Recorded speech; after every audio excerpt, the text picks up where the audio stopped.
y estable, no perfecto porque no existen los matrimonios perfectos, pero sí sanos y estables, necesitamos regresar a Dios. La semana pasada estuvimos leyendo el libro de Romanos en el capítulo 2, donde nos hablaba precisamente de las consecuencias de vivir una vida ignorando a Dios, de cómo tarde o temprano la vida del hombre se ve deteriorada por vivir sin tomar en cuenta a Dios. Y si nosotros queremos tener una familia sana y estable y bien fuerte, necesitamos regresar a Dios. Y hoy vamos a hablar un poquito sobre eso. No nos va a alcanzar mucho el tiempo, pero vamos a tocar algunas cosas que creo que son muy importantes. Vamos al libro de Génesis, capítulo 2, versículo 21 en adelante. Génesis 2, 21 en adelante.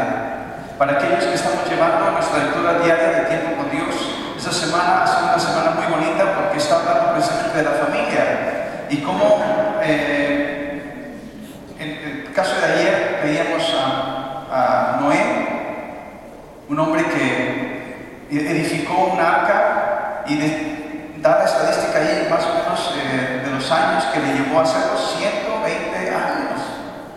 120 años, me gustó mucho la aplicación que platicando con mi hijo, dice, imagínate 120 años construyendo un arca, ese es tu objetivo principal.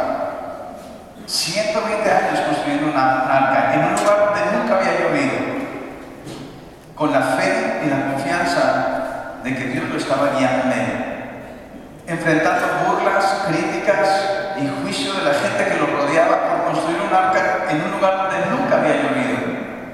Porque Dios había hablado en su corazón de que venía un diluvio, de que Dios traía un juicio sobre la humanidad por su conducta de violencia, de idolatría y de tantas cosas que estaban viviendo sobre la faz de la tierra. 120 años haciéndolo. Y lo aplica de una manera muy interesante porque esa es la vida del creyente. Cómo nosotros vamos en esta vida confiando en Dios, edificando precisamente nuestra familia, ese lugar seguro, esa casa donde debe convertirse en el refugio de toda la familia, porque es una familia cristiana, un lugar donde hay aceptación para los hijos, donde se les ama, donde se les respeta, donde se les cuida, se les protege, el lugar donde ellos quieren ir, porque se sienten seguros. Algo que no sucede en muchas familias el día de hoy. Los hijos pasan la mayor parte fuera de casa precisamente porque no aguantan el ambiente familiar, las tensiones, los pleitos, los gritos, los insultos que se generan en casa precisamente por un matrimonio disfuncional. Y platicando con mi hijo decía, eso es lo que la Biblia nos enseña a nosotros, es lo que nosotros tenemos que hacer, establecer una familia en el Señor, que es el cimiento sólido. Génesis capítulo 2, versículo 21 dice, entonces Dios el Señor hizo que el hombre cayera en un sueño profundo y mientras éste dormía, le sacó una costilla y la cerró la herida. De la costilla que le había quitado al hombre, Dios el Señor hizo una mujer y se la presentó al hombre, el cual exclamó, esta sí es hueso de mis huesos y carne de mi carne, se llamará mujer porque del hombre fue tomada. Versículo 24, dice Dios, por eso el hombre dejará a su padre y a su madre y se unirá a su mujer y los dos se fundirán en un solo ser. La Reina Valera dice, y serán una sola carne. Versículo 25, en ese tiempo el hombre y la mujer estaban desnudos, pero ninguno de los dos sentía vergüenza. Estuvimos hablando, nada más para entrar en el segundo punto, leyendo estos versículos, que el origen del matrimonio está en Dios. Dios creó el matrimonio. Fue la culminación de la creación. Había hecho tantas cosas que reflejaban su poder, que reflejaban su gloria, que reflejaban su grandeza, su sabiduría. Y eso es lo que cuando nosotros vemos programas, por ejemplo, en el canal de Nat Geo, National Geographic, ¿verdad? O programas que hablan sobre la naturaleza, nos asombramos precisamente de lo que Dios hizo. Claro, uno como cristiano sabe que Dios y cree uno en la creación. Hay personas que creen en el Big Bang, ¿verdad? Y que todo fue producto de una célula que se desarrolló en el mar, una serie de cosas. Pero nosotros que somos cristianos sabemos que somos creados por Dios. Y eso nos habla precisamente de la creación, de la grandeza de Dios, su soberanía, su poder, su sabiduría. Y el matrimonio debe, de acuerdo a la voluntad de Dios, reflejar precisamente esa soberanía y ese poder de Dios. Y lo puede hacer. Una de las cosas interesantes es que cuando un matrimonio llega al divorcio es precisamente porque no estamos viviendo en ese poder de Dios, ese poder transformador, ese poder restaurador. Cuando Dios viene a la vida de una persona, Dios tiene el poder para restaurar nuestra vida, viene a transformar nuestro matrimonio, nuestra familia, pero necesita ser Dios tomado en cuenta. Así que el primer punto que vimos fue que nuestro origen para el matrimonio está en Dios. Y si queremos tener un buen matrimonio, necesitamos regresar a Dios, necesitamos tomar en cuenta a Dios.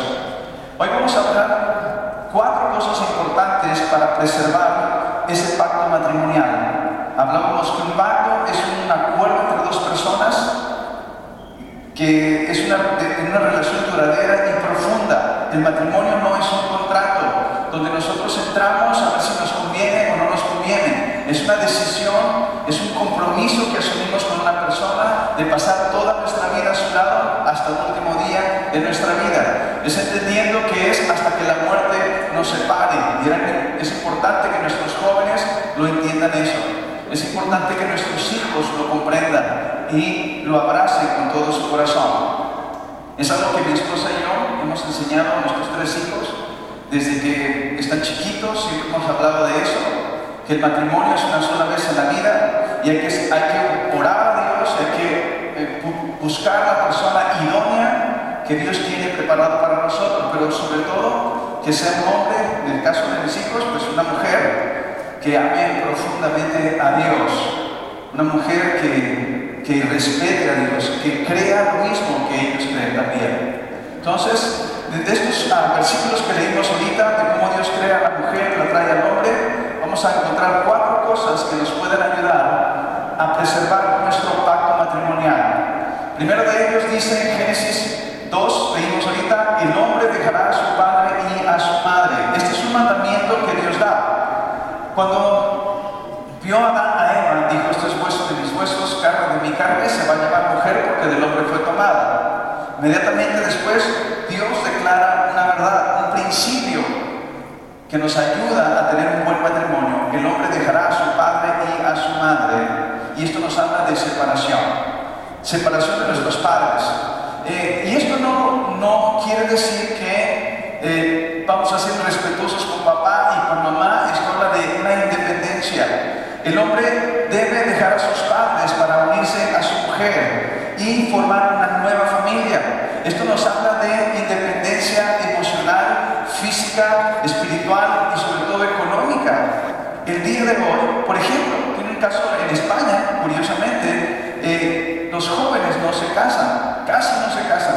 La tasa de matrimonio en España es muy baja. Y la razón es porque la economía no les permite a ellos, o bueno, sí está difícil la economía, no está difícil en todas partes, pero ellos no quieren asumir una responsabilidad financiera con una mujer. Entonces es mucho más práctico vivir bajo el techo de sus padres y el novio se va a la casa de la novia o la novia a la casa del novio. Así que en la mañana se levantan a desayunar los papás y se encuentran al novio o la novia desayunando con ellos, porque es mucho más práctico para ellos, porque no quieren asumir una responsabilidad económica sobre alguien. Para los padres es mucho mejor también, porque entre más hijos tienen en casa, menos impuestos les cobran. Entonces son leyes que de una forma u otra están deteriorando el orden de Dios para la familia. Es nuestra responsabilidad preparar a nuestros hijos mientras están pequeños para que el día de mañana ellos sean independientes, que no sean codependientes de nosotros como padres, ni emocionalmente ni espiritualmente, aunque no quiere decir con esto que no siempre no tengamos en algún momento de nuestra vida un consejo para ellos después de casados. Claro que sí, pero no son codependientes nuestros. Han aprendido a conocer al Señor y es una cosa importante porque los hijos salen de casa tarde o temprano y es un gusto saber que conocen a Dios, que tienen una comunión con Dios, que saben decidir correctamente, saben discernir entre lo bueno y lo malo y han aprendido a vivir vidas que honren a Dios. Eso es una paz inmensa que un padre de familia puede tener y que el día de mañana también ellos van a ser un buen matrimonio. Por eso es importante que nosotros como padres modelemos ante ellos lo que es una familia cristiana, una familia donde Dios es el centro. Es algo importante. Si usted, alguno de los programas hace un mes atrás, fue la semana de los felinos en el canal de Nat Geo. Y a mí me gusta mucho ver los leones y los tigres y todo eso. Así que estuve viendo toda esa semana, me gustaba quedarme a ver los programas en la televisión. Pero aún la misma naturaleza nos enseña cómo los animales entrenan a sus hijos a la supervivencia. Tú puedes ver cómo la leona empieza a entrenar a sus hijos desde pequeños para cazar. Y los bellos cachorritos haciendo las mismas, emular las mismas acciones que la mamá y está preparándolos, ¿para qué? Para que ellos mismos el día de mañana sean autosuficientes, puedan salir adelante en la vida. Yo no quisiera que mi hijo después de casado, 5 años después de casado, llegue a casa, me toque la puerta y me pida prestado para comprar un galón de leche para sus hijos. No es que no quiera dárselo, pero eso me está mostrando a mí que algo no hice bien, porque no tiene la capacidad de sostenerse a sí mismo. O papá, necesito que me des para pañales. O ya vine papá, mira, aquí tengo mis cosas que no tengo dónde vivir y pues vengo a vivir contigo, y entonces la familia depende totalmente de ti.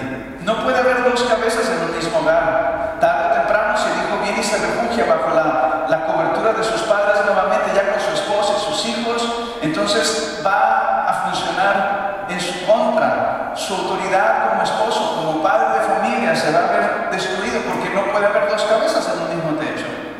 Todo se va a hacer como diga papá mayor, ¿verdad? Así debe funcionar, porque su casa, son sus muebles, es su economía, dependen de él. Este tiempo es importante para nosotros como familia porque, pues como le decía el otro día, Misael se casa en julio, próximo julio, menos de 5 meses y medio. Y me da gusto porque se va a casar, me da gusto porque son felices ellos, y a mí me da mucho gusto porque ya no va a depender de mí. Bueno, no lo digo en el sentido negativo, lo digo en el buen sentido, porque ya es autosuficiente, porque va a sostener a su propia esposa y Dios ha abierto las puertas para que consiga su casita, ya tiene su casita. Entonces me da gusto a mí verlo. Fuimos a ver su casa, estaba yo parado afuera y yo veía cómo entraba él y Ale a la casa, subían las escaleras, bajaban y veían las recámaras vacías. Obviamente era la casa que estaban comprando, entonces, pero no había muebles ni nada, pero tú ves el entusiasmo, el gozo, la alegría de que te van a tener su lugar, su nidito y todo eso. Yo estaba muy contento también porque me van a dejar más espacio en la casa. Entonces, nada, es cierto, pero es tan satisfactorio el poderlos ver. Y yo estaba parado afuera así porque me fui hacia la callecita de frente a la banqueta de frente, los estaba observando que entraban y salían, y como todo un matrimonio que empieza, aquí vamos a poner una barda y luego ponemos una fuente y hacemos esto y lo otro, y acá vamos a poner esto y acá esto, ¿no? Entonces todos los planes, todos los proyectos que nos emocionaron también a nosotros que ya estamos casados y que ya están nuestros hijos grandes, que igual cuando llegamos al matrimonio teníamos sueños, planes y tantas cosas por hacer juntos. Y yo lo veía eso, y entonces cuando estaba parada enfrente, los veía, les tomé una foto con mi celular, les tomé una foto y todo, me dio mucho gusto, y luego le platicaba a Katy, me dio tanto gusto porque sé que con la ayuda de Dios hemos logrado prepararlo. Y ahora puede hacer su vida. Yo sé que no me necesita emocionalmente, en el sentido de que no necesita que yo venga, que me diga que lo amo profundamente para que su autoestima esté estable y sana. No necesita el venir a que yo le diga que es importante para mí, para que su vida sea estable. No necesita venir a que, no digo que no lo voy a abrazar y besar, eso es toda la vida, pero como se le dio desde pequeño, él llega a una etapa en su vida en que está tan seguro de sí mismo, en que está tan confiado en el amor de sus padres y que está tan estable emocionalmente, que está listo para empezar una nueva familia y hacer exactamente lo mismo que papá y mamá hicieron por él con sus hijos.